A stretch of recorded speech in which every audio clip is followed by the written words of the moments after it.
நேற்று நடந்த தீ விபத்து பார்த்தீங்கன்னா இது வரைக்கும் 49 பேர் வந்து இறந்துருக்காங்க. அதில் தமிழர்கள் வந்து அஃபிஷியலாக அனௌன்ஸ் பண்ணது வந்து 5 பேர் வந்து இறந்துருக்காங்கன்னு சொல்லி அனௌன்ஸ் பண்ணியிருக்காங்க. இது தொடர்ந்து பார்த்தீங்கன்னா இந்த மாதிரி ஒரு விபத்து வந்து குவைத்தில் வந்து 2009 ஆகஸ்ட் மாதம் நடந்துச்சு. ஜஹராவில் நடந்த விஷயம். அதுக்கடுத்து பார்த்தீங்கன்னா இதுதான் மிகப்பெரிய ஒரு விபத்து.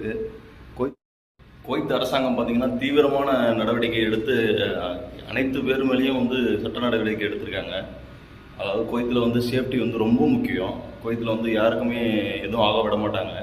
அப்படி இருந்தும் இந்த சம்பவம் நடந்தது வந்து மிகவும் வந்து கவலை அளிக்கிறது. இறந்தவர்கள் குடும்பத்திற்காக நம்ம துவா செய்யணும் கண்டிப்பாக. அதே மாதிரி இன்ஜூரியில் இருக்கவங்க 52 பேர் இன்ஜூரியில் இருக்காங்க. இது வரைக்கும் அவங்க சீக்கிரமாக குணமடையணும்னு நம்ம அனைவரும் பிரார்த்தனை செய்வோம். இதே மாதிரி சம்பவம் இனிமேல் நடக்காது அப்படின்ற ஒரு நம்பிக்கையோட உங்களுடைய சாஜி குவைத்திலிருந்து.